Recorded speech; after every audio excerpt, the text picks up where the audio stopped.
ዛሬ ስንት ጋብቻ ነው በዚህ ቤተክርስቲያን የተፈጸመው? በገዳሙ ስንት ነው ያልኳቸው?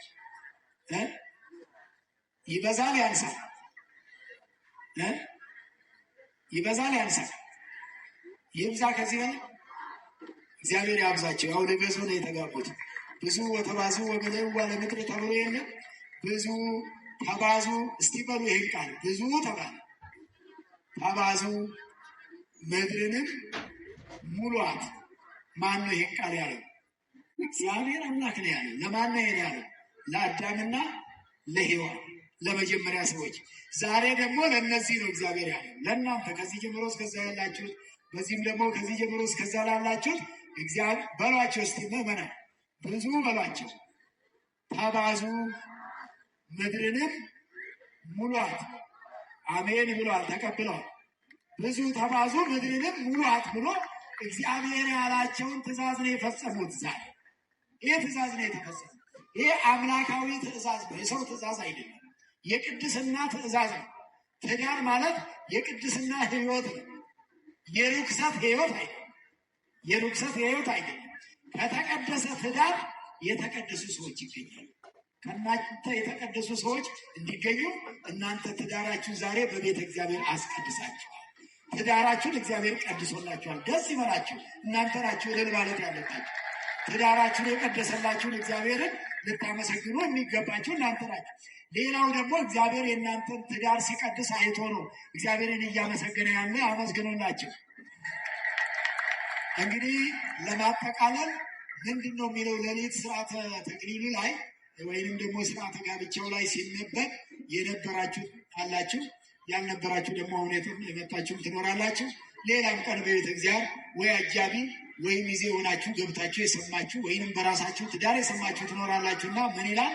ወንዱ ቃል ሲገባ በሕመሟና በጤናዋ ጊዜ ይላል፣ በደስታዋና በሐዘኗ ጊዜ ከእርሷ አልለይም።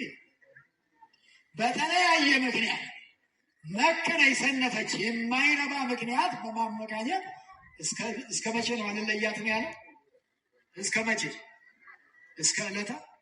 አንዳንድ ሰዎች እስከ ዕለተ ሞት ሲል ይፈራሉ። ይሄ ትዳር በቤተ ክርስቲያን ለማግባት የምፈራው አለ አንድ ሰው ያን ቀን ሲያወራ፣ ይሄ እስከ ዕለተ ሞት የሚባለውን ነገር ነው የምፈራው አለ። አያችሁ፣ እምነት የለውም አለው። እምነት የለውም ማለት ነው። ይሄ ሰውዬ የተለያየ ሀሳብ አለው ማለት ነው። እስከ ዕለተ ሞት የምትሏ ነገር ከውስጡ ብትወጣ ጥሩ ነበር፣ ሌላው ደህና ነበር አለ። ታዲያ ምን ጥሩ ነገር አለ? እስከ ዕለተ ሞት በመሀል ይሄ ካልገባ፣ ይሄ ቃል ካልተገባ፣ እስከ ሞት የታመነ ካልሆነ አንድ ሰው ምንድን ነው የሚለው መጽሐፍ ቅዱስ? እስከ ሞት ምን ይሆንኩ? ምንድን ነው የሚለው? እስከ ሞት ድረስ የታመንኩ ነው የሚለው። በትዳራችሁ ውስጥ እስከ ሞት ድረስ የታመናችሁ፣ እስከ ሞት ድረስ ህመም ይሁን ጤንነት ይሁን ደስታ ይሁን ሐዘን ይሁን ይሄ ሁሉ በዚህ ሁሉ አልለያትም ነው ያለው እሱ። እሷም እንደዚሁ ነው ያለችው። ስለዚህ ምን የሚል ቃል ነው የገቡት? በሐዘንም በደስታ በህመምም በጤና ላይለያዩ። ታዲያ አጋጣሚ ሆነው አንዳንዶቹ ቤተ ክርስቲያን ቃል ገብተው በዚህ መልክ ሲኖሩ ቃል ኪዳናቸውን እየጠበቁ ነው የሚኖሩት።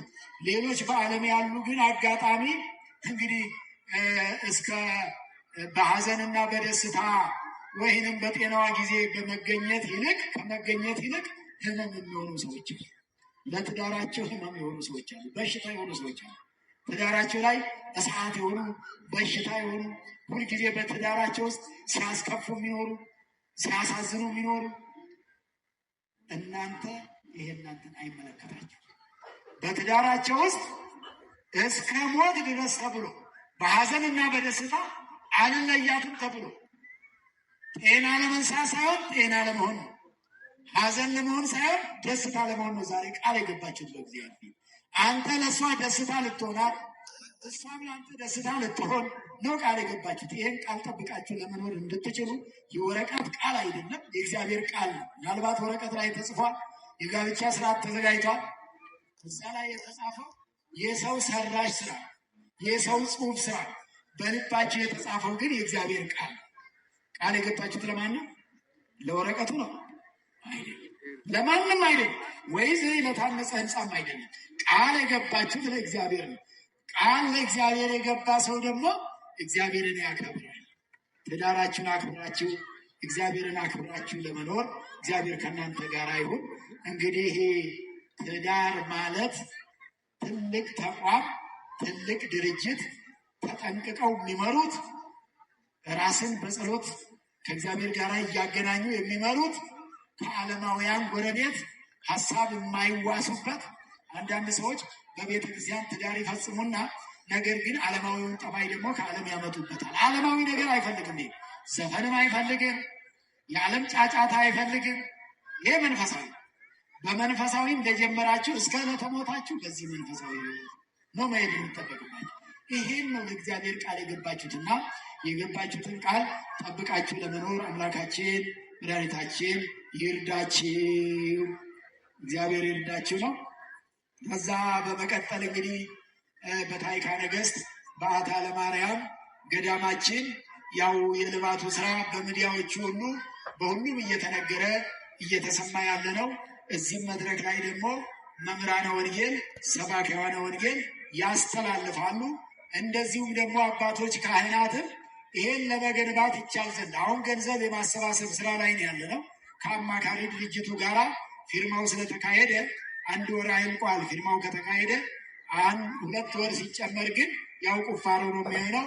እየቀየሱን ያሉት ኮንትራክተር እያማረጡና እያስተካከሉ የኮንትራክተርና የቅየሳ ስራዎች የግንባታ ፈቃድ ስራዎች ናቸው ያሉት።